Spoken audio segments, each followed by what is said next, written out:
के बाद बाबर आजम की परफॉर्मेंस पर भी शदीद क्रिटिसिज्म हुआ। अब खत्म हो ही गया तो फिर बाबर आजम ने मंगल की शब व्हाइट बॉल की कप्तानी से इस्तीफा दे दिया। मैं ये समझता हूँ कि फ़खर जमान को कप्तान होना चाहिए, तो शायद बेहतर है, कुछ अच्छा खेल जाए, लेकिन उम्मीद नहीं है इनसे। जब भी कोई भी कप्तान आया तो उन्होंने कभी अच्छी परफॉर्मेंस नहीं की। आपने बाबर आजम को बनाया, बाबर आजम ने रिजाइन कर दिया, शाहीन को बनाया, वो बहुत बड़ी नाइंसाफी थी, आपने उसको हटाया। लेकिन इस टाइम अगर आपने पाकिस्तान टीम का कप्तान बनाना है वो रिजवान है। भाई आपकी टीम का कप्तान बनता कौन है? जो सबसे अच्छा परफॉर्मर होता है। एक्चुअल टाइम ये था कि जब पाकिस्तान की शर्मनाक शिकस्त हुई थी T20 वर्ल्ड कप में, तो उसके बाद बाबर आजम को इमीडिएटली स्टेप डाउन कर देना चाहिए था। इनफैक्ट मैं तो समझता हूं कि biggest disaster of Pakistan cricket was the time कि जब उनको दोबारा कप्तानी ऑफर हुई थी। मुझे लगता है obviously Babar Azam fans will be really upset जब मैं ये कहूंगा कि उन्होंने जो कप्तानी की वजह से गंद मचाई, मेरे हिसाब से पाकिस्तान क्रिकेट का डाउनफॉल वहां से शुरू हुआ। जैसे गवर्नमेंट चेंज होती है वो अपना पीसीबी चेंज कर लेते हैं, चेयरमैन चेंज कर लेते हैं, चेयरमैन चेंज होता है वो अपना कोच चेंज कर देता है टीम का, कोच का नीचे जो है कोच वो अपना सारा सपोर्टिंग स्टाफ अपनी मर्जी का ले आता है, और फिर चलो कप्तान तो अभी ये काफी अरसा इसको मौका मिला है, फिर यही केसर चलती रहती है, यही रील चलती रहती है। वो कभी भी लीडरशिप मटेरियल थे ही नहीं, तो उनका तो कसूर नहीं है। कौन नहीं चाहता पाकिस्तान क्रिकेट टीम का कप्तान बनना? तो जिन्होंने बनाया था वो अकल के अंधे थे, या अगर बना भी गलत दिया तो इतनी लंबे रगड़ते हुए लेके ही आ रहे हैं। वो किस वजह से लेके आ रहे हैं? मतलब क्यों इतना लंबा पाकिस्तान क्रिकेट बोर्ड ने बाबर आजम को एज अ कैप्टन कैरी किया? कौन जिम्मेदारी लेगा? क्योंकि कप्तान तो आप उसको बनाते हैं ना इतने लंबे रन के लिए कि जो आपको आप कहते हैं कि आपकी टीम भी बना के जाए, आपके पास मिडिल ऑर्डर्स भी हो, आपके पास ऑलराउंडर्स भी हो, अच्छे फास्ट बॉलर्स हो, बैकअप पड़ा हो, अच्छे ओपनर्स हो, ट्रॉफीज भी 2 जीती हो। क्या जीत के दिया है? क्या करके दिया है? तो इसकी जिम्मेदारी कोई लेगा क्या? पाकिस्तान क्रिकेट बोर्ड के अंदर से वो बंदा सामने आएगा जो कहेगा कि जी हम गलत हैं, हमने ये सारी चीजें सोची थी जो नहीं हुई हैं, हम माफी चाहते हैं। यहां से सब मामला खराब हुए हैं। वो कहते हैं ना, आपने कप्तान बनाया, मौका तो दें। इतनी जल्दी एक सीरीज में कैसे किसी को हटा सकते हैं? लेकिन बाबर को अपनी कप्तानी चाहिए थी, इस वजह से ये सारे मामला खराब हुए। और यहाँ टीम जो बिखरी बिखरी नजर आती है ना, उसका रीजन ये है। तो स्टैट्स आएंगे आपके सामने स्क्रीन पर, बाबर आजम के T20 और वनडे में जो उनकी कप्तानी है उसके स्टैट्स आपके सामने स्क्रीन पर आ जाएंगे। मुझे ये समझ नहीं आता कि जब बाबर आजम के ये स्टैट्स हैं तो इनको इतना लंबा कंटिन्यू कैसे करने दिया? This shows weak board. Cricket board को लगता था एक स्टार प्लेयर है, अगर उसको हटाएंगे तो बड़ा बैकलैश आएगा, बड़ी ऑब्जेक्शन आएगी। उसको देखते हुए उन्होंने इनको नहीं हटाया, इनको चलने दिया, कैरी ऑन करने दिया। अभी भी मैं आपको बताऊं, क्रिकेट बोर्ड ये कहता है कि हम बाबर आजम का इस्तीफा एक्सेप्ट करते हैं और हम उनको बैक करते हैं।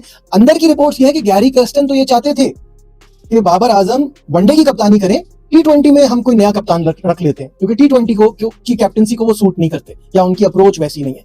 वनडे में वो चाहते थे रहे, लेकिन बाबर ने ये फैसला किया कि अब मुझे आगे मूव फॉरवर्ड करना और मुझे नहीं बनना। मेरा यहाँ ये सवाल है कि अगर आने वाली सीरीज नेपाल से होती, स्कॉटलैंड से होती, नीदरलैंड से होती, जिम्बाब्वे से होती, तो क्या बाबर आजम उस टाइम ये फैसला करते? क्योंकि आने वाली सीरीज ऑस्ट्रेलिया से है, तो उन्होंने कहा आगे क्या फायदा, अभी से छोड़ देता हूं। अब पाकिस्तान जो है ना, वो एक बड़ी ट्रिकी सिचुएशन में, क्योंकि आपके पास कप्तानी के ऑप्शन नहीं है। वो तीनों फॉर्मेट खेलता है, वो तीनों फॉर्मेट में जबरदस्त परफॉर्मेंस देता है, तो मेरे ख्याल में वो उससे बेस्ट चॉइस कोई है ही नहीं। पाकिस्तान क्रिकेट बोर्ड को या सिलेक्टर्स को इन चीजों के बारे में सोचने की जरूरत ही नहीं है। सीधा सीधा आप ये फैसला करें कि रिजवान कप्तान बनेगा।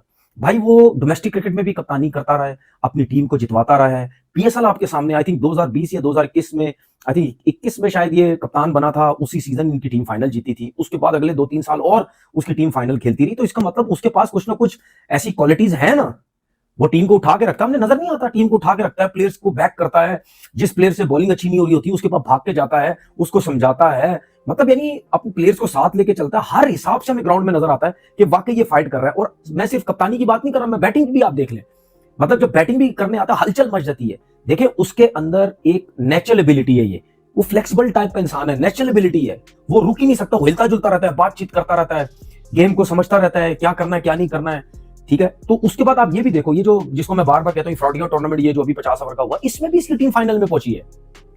वो टेस्ट टीम अनाउंस हुई जिसकी वजह से वो फाइनल खेल सका, वरना 100% ये भी टीम जीत जाती फाइनल। इसकी बैटिंग से भी फर्क पड़ता, इसकी कप्तानी से भी फर्क पड़ता। तो उससे बेस्ट तो कोई कप्तान है ही नहीं। वो डोमेस्टिक क्रिकेट से काफी टाइम से वो कप्तानी जो है वो करता हुआ आ रहा है, उसको बहुत समझ है कप्तानी की। उसके बाद वो है विकेट कीपर। विकेट कीपर वैसे ही पीछे खड़ा होता है, उसको बड़ी समझ होती है कि किस जगह पे बॉलर का बॉल गिर रहा है, कितना स्विंग हो रहा है, कितना सीम हो रहा है, बैट्समैन का बल्ला कहां से आ रहा है, पैर चल रहे हैं या नहीं। राशिद लतीफ साहब हमारे साथ मौजूद हैं, किसी तारीफ के मोहताज नहीं है, साबिक कप्तान रहे हैं। राशिद भाई thank you for your time. Sir, आप बाबर आजम की कप्तानी के दौर को किस नजर से देखते हैं? Do you rate him as a successful captain, an average captain और नॉट सो गुड कैप्टन? एक जमाने तक बड़े बड़े अच्छे कैप्टन रहे, जब तक बोर्ड स्टेबल रहा। एहसान मानी सरफराज के जाने के बाद जब तक कैप्टन बने हो तो एक अच्छा टाइम गुजरा एहसान मानी साहब का, तकरीबन 2.5-3 साल गुजरे।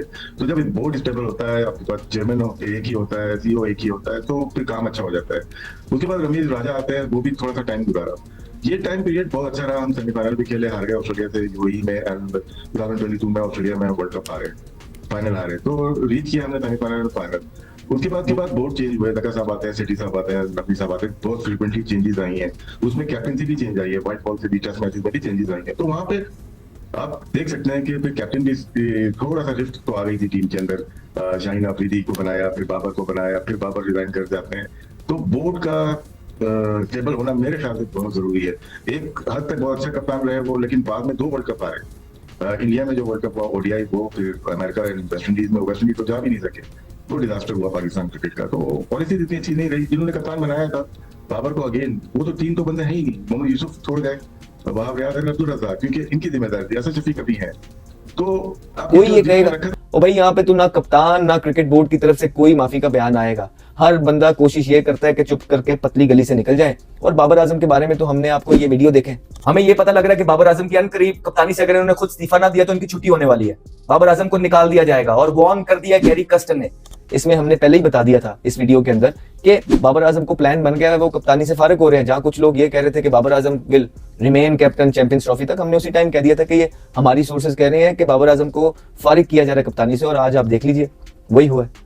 तो अब ये जो बाबर आजम का जो टेन्योर्स इतना लंबा रहा है, जो उनको टाइम मिला है, उसका जिम्मेदार कौन है? वो खुद है, वो खुद तो है, लेकिन उनसे भी ज्यादा पाकिस्तान क्रिकेट बोर्ड है, जिन्होंने उनको कप्तान बनाया, जिन्होंने उनकी एज कप्तान बना के उनमें लीडरशिप क्वालिटीज थी नहीं, बिल्कुल नहीं थी, शुरू से नहीं थी।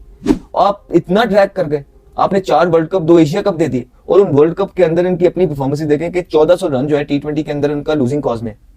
उसके बाद जो है ना इनकी 112 का स्ट्राइकर है T20 के अंदर, और पता नहीं 20-21 की एवरेज है।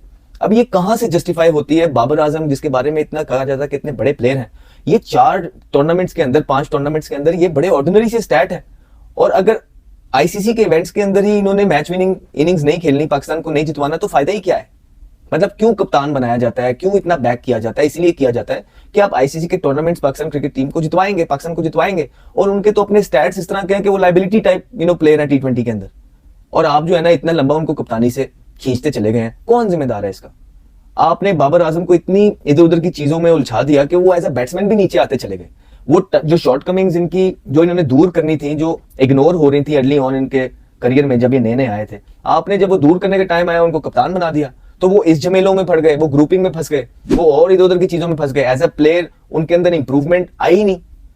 आप देख लीजिए, आप टेस्ट क्रिकेट के अंदर बात कीजिए, 50 से ज्यादा इनके मैचेस खेल चुके हैं, पिछली 16 इनिंगों में उनका एक 50 नहीं है, और एक मैन ऑफ द मैच है, 50 से ऊपर वो मैच खेल गए हैं टेस्ट मैच में। तो ये इंप्रूवमेंट। दोस्तों, पाकिस्तान क्रिकेट टीम के कप्तान बाबर आजम ने कप्तानी से रेजिग्नेशन दे दिया है और उन्होंने कप्तानी छोड़ दी है। उन्होंने एक ट्वीट करके ये सोशल मीडिया के ऊपर मैसेज दिया है कि भाई उन्होंने जो है पाकिस्तान टीम की जो है कप्तानी छोड़ दी है। और अब सोशल मीडिया के ऊपर काफ़ी बातें चल रही है। पाकिस्तान के जो एक्स क्रिकेटर हैं और बहुत से लोग हैं जो इस बात के ऊपर बहस कर रहे हैं कि बाबर आजम को पहले कप्तानी नहीं देनी चाहिए थी, और जब T20 वर्ल्ड कप में पाकिस्तान की हार हुई थी उसी के बाद ही उसको रिज़ाइन कर देना चाहिए था, क्योंकि यूएसए की टीम से भी हारे थे T20 वर्ल्ड कप में, और फिर इंडिया से भी बहुत बुरी तरह हारे थे। तो उसके बाद सभी को ये लग रहा था कि भाई बाबर आजम को रिज़ाइन कर देना चाहिए था उसी टाइम, और अब तक तो टीम में कुछ इंप्रूवमेंट हो जाता, टीम अच्छा परफॉर्म कर पाती। लेकिन काफ़ी लंबे समय से जो है पाकिस्तान की टीम कोई परफॉर्मेंस नहीं दे पा रही है। जितने भी बाद में सीरीज़ हुई है, टेस्ट सीरीज़ है या फिर T20, उसमें सब में जो बाबर आजम कप्तान रहे हैं, लेकिन पाकिस्तान की टीम लगातार हारती आ रही है। और रही सही कसर जो बांग्लादेश टेस्ट सीरीज़ थी उसमें पूरी हो गई। बांग्लादेश ने 2-0 से वाइट वॉश करके गए हैं पाकिस्तानियों को, और इतनी बुरी जलालत हुई है पाकिस्तान की टीम की, इतना बुरा जलील करके गए हैं कि 500 प्लस का स्कोर ठोक के गए हैं पाकिस्तान के ग्राउंड के ऊपर। उनकी ही बनाई गई पिच थी, पाकिस्तानियों ने खुद बनवाई थी। वहाँ पर खड़े होकर बाबर आजम भी, उन्होंने भी पिच का मुआयना किया था, और जितने भी वहाँ पर बॉलर थे उन्हें सब में देखा था, उसका इंस्पेक्शन किया था पिच का, उनके हिसाब से, उनके होम कंडीशंस के हिसाब से जो पिच तैयार की थी। लेकिन फिर भी जो है पाकिस्तान की टीम वहाँ पर कुछ परफॉर्म नहीं कर पाई, बांग्लादेश की टीम के आगे घुटने टेक दिए और बहुत ही बुरी तरह हरा कर उनके गए थे बांग्लादेशी। और लेकिन पाकिस्तान को इस बात से थोड़ी सी उम्मीद बंधी कि भाई बांग्लादेशी टीम जो है इंडिया के सामने घुटने टेक दिए। वो यहाँ पर जितना उनको जोश था कि भाई हम इंडिया को भी हराएंगे, वहाँ पर उनकी जो है हवा निकल गई।